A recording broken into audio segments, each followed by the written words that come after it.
రాజ్యాంగం పౌరులకు కల్పించిన హక్కుల పట్ల అవగాహన కల్పించాలని, అందివచ్చిన అవకాశాలతో అనేక మంది అత్యున్నత స్థాయికి చేరారని సుప్రీంకోర్టు ప్రధాన న్యాయమూర్తి జస్టిస్ బిఆర్ గవాయ్ చెప్పారు.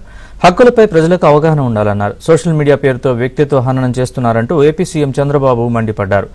వింత పోకళ్లపై ఆందోళన వ్యక్తం చేసిన ఆయన ప్రజలు అప్రమత్తంగా ఉండాలన్నారు.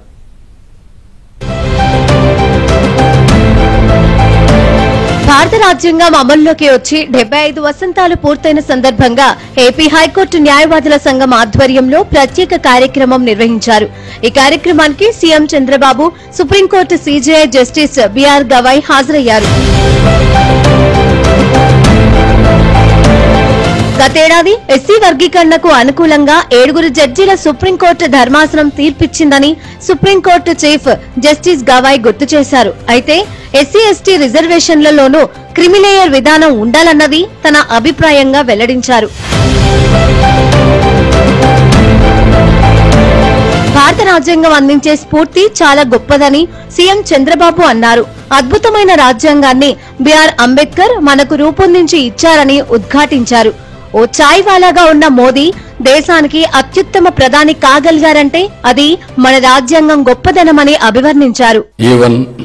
Beauty of our constitution, Narendra Modi ji has claimed very proudly, I was a chai wala. Chai wala has become Prime Minister of India, and also not only Prime Minister of India, great Prime Minister of India ever we have seen. He will create a record. That is the beauty of this constitution, to uplift people. Social మీడియాపై CM Chandrababu కీలక వ్యాఖ్యలు చేశారు. తొలుత print media ఉండేదని, ఆ తర్వాత electronic media, ఇప్పుడు social media వచ్చిందన్నారు.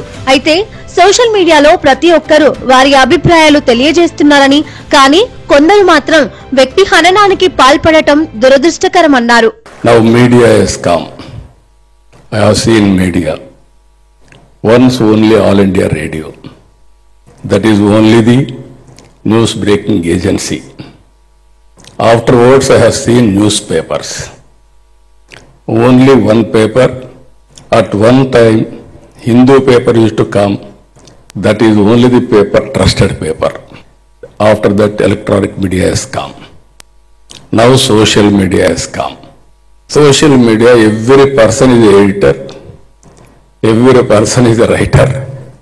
They can write anything. They can express their views. They can do character assassination also. No exemption for anybody. For me, for judiciary, for everybody. That is how we are facing today. ప్రస్తుతం ప్రపంచంలోనే 4వ largest ఎకనామీగా భారతదేశం ఎదిగిందని CM Chandrababu వ్యాఖ్యానించారు. 2047 కల్లా ప్రపంచంలో ఆర్థికంగా అత్యంత ప్రభావవంతమైన దేశంగా భారత్ మారుతోందని వెల్లడించారు.